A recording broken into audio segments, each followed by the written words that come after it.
Hi, I'm Emma from Bestie, and I'm here today presenting another little video for the BicyGals series. We're going to talk about how to change a flat tyre and the steps involved in getting our wheel off. So first thing first is releasing our brake. I have a road bike for this example, and it has a road caliper. I will also show you how to do a V-brake. The road bike caliper has a little lever off to the side that we just lift up. And what that does is it opens up the brakes and spreads it out so that the tyre can slip out. The next step is to undo our skewer. A skewer has a lever on the left side and a nut on the right. So left is loose, right is tight. So I undo the lever and then I hold it and I unscrew the nut. Our front fork actually has a tab. So if I do that and lift, the wheel doesn't actually fall out first time, which is a good thing because that's a safety. So it's going to hold that wheel, and if that accidentally comes undone while we're riding, which we hope it doesn't. But to get the wheel out, I need to unscrew that skewer a little bit more. So I keep going.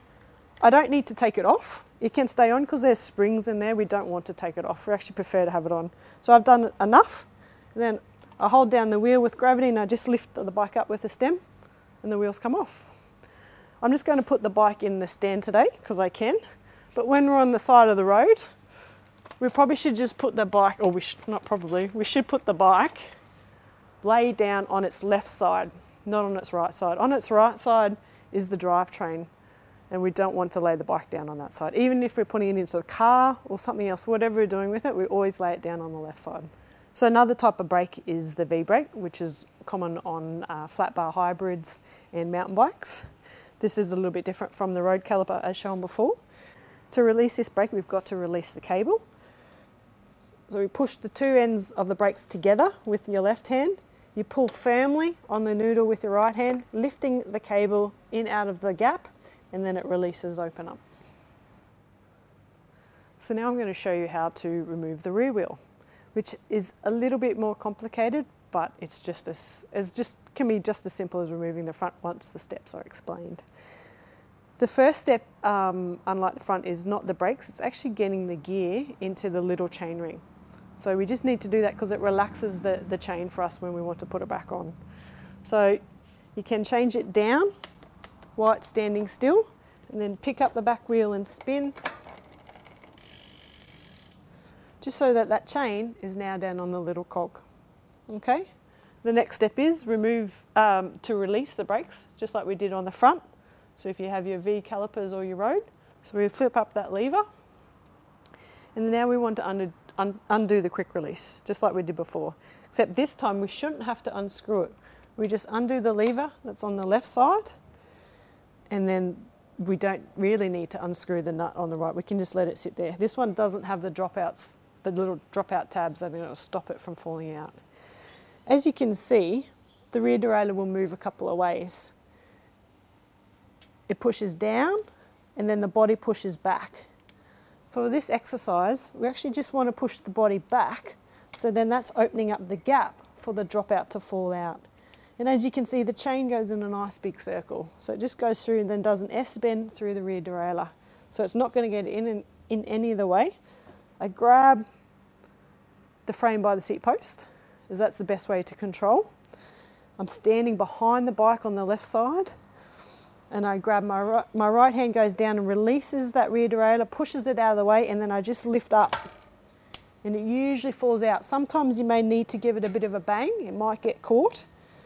Then you just pick up the chain and flop it on over. It's very important now not to lay our bike down on this rear derailleur. It is quite exposed. So if we do take our rear wheel off, that is vulnerable to being bent. So we want to definitely make sure we lay our bike down on its left side. Okay, so now we're going to put the rear wheel back on. So the bike's laying on the ground. I'm going to pick it up just like I laid it down and grab it by the seat post. It can be a little heavy, but I find this is still the best way to control. Lift it up so it's balancing on its front wheel. Again, I'm going to use gravity. I want the wheel resting on the ground. When you look at the rear derailleur, when I push down its long arm cage, it relaxes that chain. So I want that bottom chain to go underneath the cogs and that top chain to go on top of the cogs. So I'm going to relax that down so that that bottom chain goes underneath, and then that little top chain sits on one of the smaller cogs, like where we took it off from. So either one, doesn't have to be exact, but it has to be pretty close.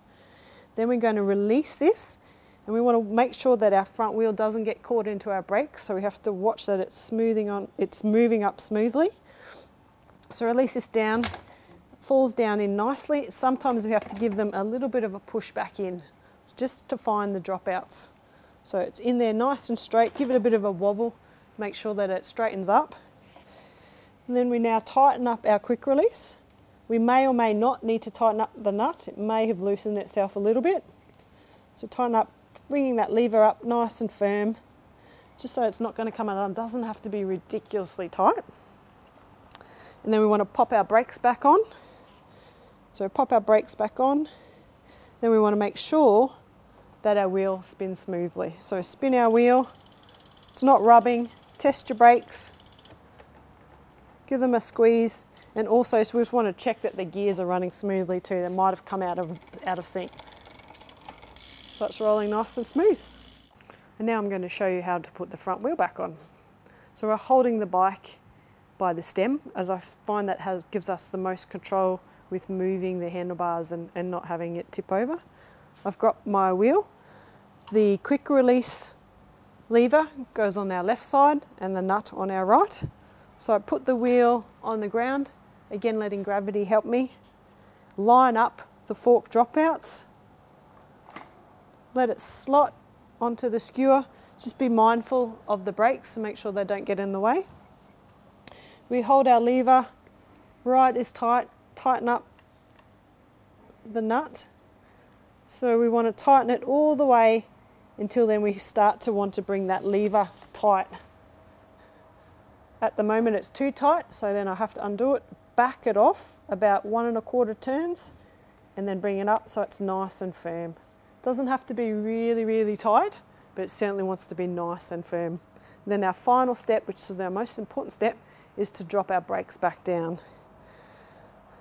So we put the lever back down, straighten our brakes, and then we want to make sure that the wheel is running nice and smooth and that there's not any rub. Hopefully you picked up some tips on how to remove your front and rear wheel. Now's the time to go and practice. But stay tuned, because our next video we're going to tackle the art of changing a flat tyre.